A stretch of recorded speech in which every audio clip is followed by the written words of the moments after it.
जब भी बात होती है इन्वर्स की मैट्रिक्स के चैप्टर में, तो हमेशा एक ये जो है टफ टास्क लगता है स्टूडेंट के भी। अगर हम लोग पॉइंट ऑफ व्यू से देखें तो अगर उनसे पूछा जाता है कि पूरे मैट्रिक्स में सबसे ज़्यादा टफ पार्ट क्या है, तो बोलते हैं कि इन्वर्स को निकालना सबसे ज़्यादा टफ पार्ट है, क्योंकि उसमें हम सिर्फ और सिर्फ अपना टाइम पूरा इन्वेस्ट करते हैं, काफ़ी लेंदी अप्रोच होता है, और थोड़ा सा भी अगर कैलकुलेशन बढ़ गया तो और ज़्यादा वो टाइम खींच जाता है। तो ये सबसे ज़्यादा जो है टफ पार्ट होता है। तो आज हम लोग देखेंगे कि पर्टिकुलर ऐसे क्या अप्रोच हो सकते हैं, या ऐसा क्या मेथड है, या कोई ऐसी क्या शॉर्ट ट्रिक है जिसके हेल्प से हम लोग देख पाएँ कि हाँ, हम इसे कम से कम टाइम में इन्वर्स को निकाल पाएँ किसी भी मैट्रिक्स का। कोशिश करेंगे कि 30 to 40 सेकेंड में हम किसी भी मैट्रिक्स के इन्वर्स को निकाल पाएँ। तो स्टार्ट करते हैं आज के जो है पार्ट को।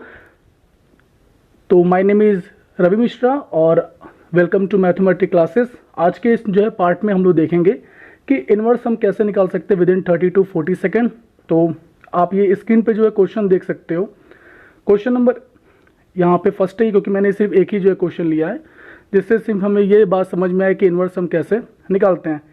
तो आप यहाँ पे देखो कि मैंने एक मैट्रिक्स लिया ए, और इसमें जो इसकी एंट्रीज हैं वो हैं 1 1 1 0 1 3 1 -2 1, और हमें इसका इन्वर्स निकालना है।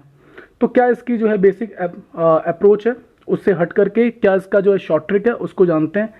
तो इसके लिए कम से कम हमें ये पता हो कि हमें किसी भी मैट्रिक्स का अगर डिटर्मिनेंट वैल्यू निकालना हो तो हम कैसे निकालेंगे। इसके लिए इतनी सी रिक्वायरमेंट होती है कि हमें डिटर्मिनेंट वैल्यू निकालने आना चाहिए। तो हम लोग देखते हैं, जो बेसिक इसका फार्मूला होता है, A inverse is equal to 1 upon determinantal value of A into adjoint of ए।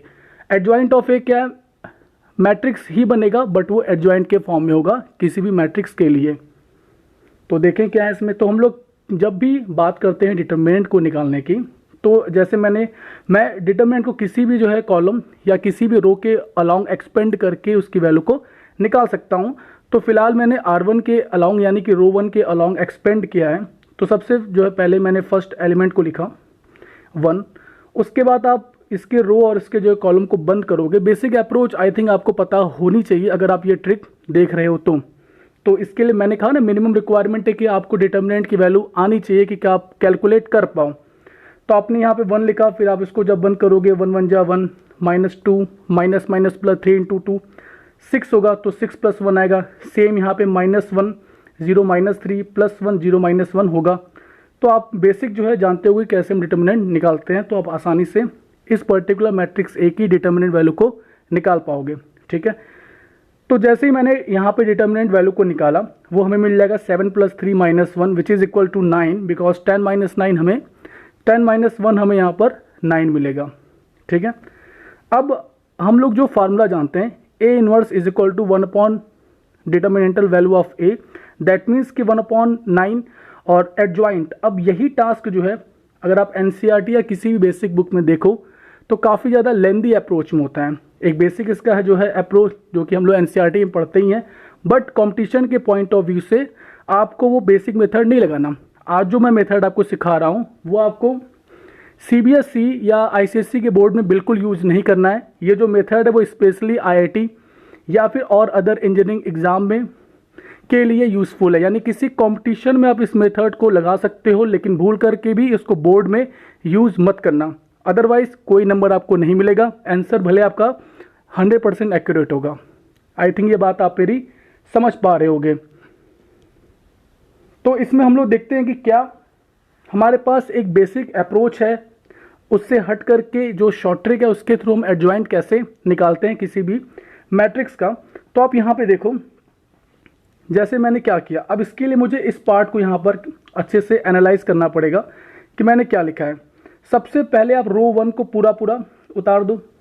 तो रो 1 को आपने यहाँ जो है पूरा उतार दिया।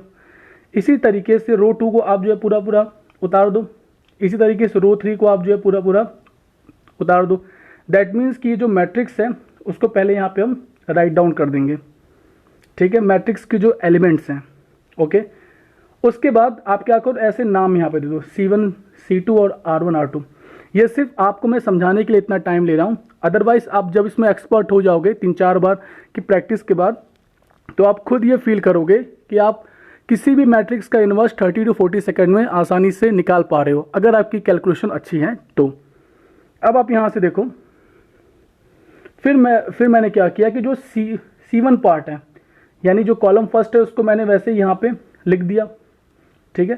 सेम अप्रोच से जो कॉलम 2 है 1 1, यहाँ पे आप देख सकते हो 1 1 -2, तो इसको भी मैंने यहाँ पे लिख दिया, ठीक है।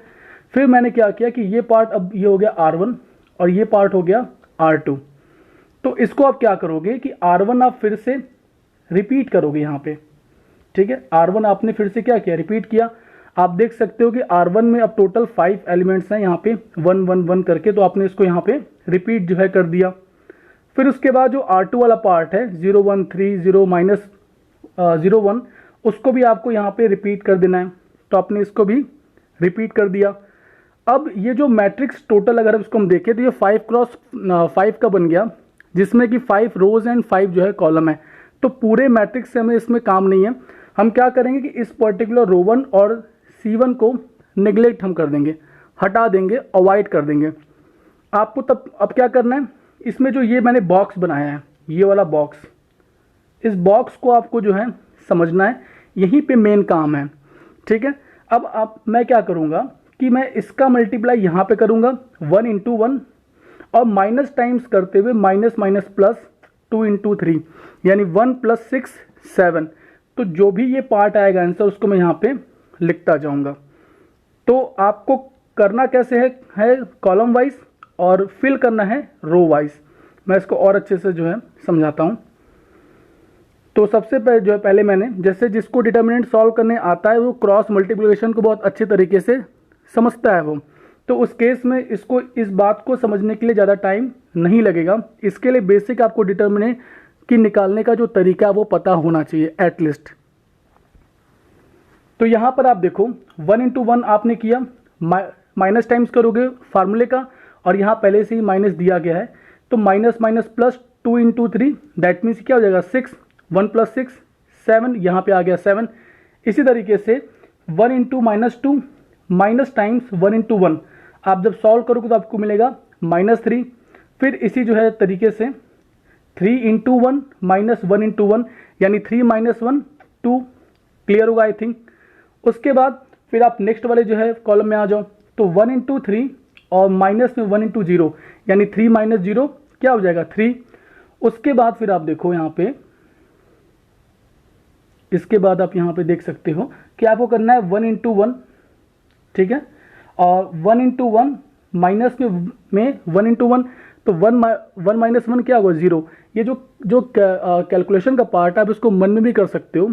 फिर भी अगर शुरू में आपकी कैलकुलेशन थोड़ी वीक हो तो आप रफ पेपर कॉपी लेकर के बैठना, उस पर आप उन चीज़ों को सॉल्व करना, उसके बाद आप यहाँ पे करना। 3-4 बार की प्रैक्टिस के बाद आप इतने एफिशिएंट हो जाओगे कि आप मैक्सिमम 30 to 40 सेकेंड में आप क्वेश्चन को कंप्लीटली एग्जैक्टली एक्यूरेटली सॉल्व कर पाओगे, ठीक है। तो आई थिंक आप मेरी बात को समझ पा रहे हो मैं क्या करना चाह रहा हूँ। फिर यहाँ पे 0 × 1 कर दो तो मिलेगा 0, माइनस टाइम्स होगा 3 × 1, यानी 0 -3, दैट मीन्स कि -3 आपको मिलेगा। सेम अप्रोच से -2 टाइम्स आप करते हो 0 का, तो आपको मिलेगा 0, और 1 × 1 तो 0 -1 यहाँ से आपका हो जाएगा -1। इसी तरीके से 1 × 1 माइनस 1 × -2, दैट मीन्स कि 1 + 2 यहाँ से हो जाएगा 3। फिर इसी तरीके से लास्ट ये स्टेप है 1 × 1 माइनस 0 × 1, दैट मीन्स कि 1 - 0 = 1। तो बस यही जो है हमारा एडजॉइंट यहाँ से निकल आया। यही मेन पार्ट होता है। जब आप बेसिक से जाते हो तो एडजॉइंट को निकालने के लिए माइनर कोफैक्टर इन सब का यूज़ करना पड़ता है। उन सब का यूज़ करके आप बोर्ड में आप करोगे, बिकॉज बोर्ड में आपको सारे स्टेप्स को दिखाना है। लेकिन कॉम्पिटिशन में सिर्फ आंसर से मतलब है, because you can choose only option. आप सिर्फ ऑप्शन को चूज वहाँ कर सकते हो। ये नहीं कि आपको पूरा वहाँ पे अप्रोच कैसे किया, अगर आपने मन से भी वहाँ पे सही ऑप्शन को टिक कर दिया तो और वो ऑटोमेटिक करेक्ट है। एग्जामिनर ये बिल्कुल देखने नहीं जाएगा कि आपने वो कैसे किया। तो आई थिंक आप मेरी बात को समझ रहे होगे कि कंपटीशन में अगर ये अप्रोच आपको पता है तो कितना हेल्पफुल ये हो सकता है, ठीक है। तो इस तरीके से हम लोगों ने यहाँ पे मैट्रिक्स के एडजॉइंट को निकाल दिया।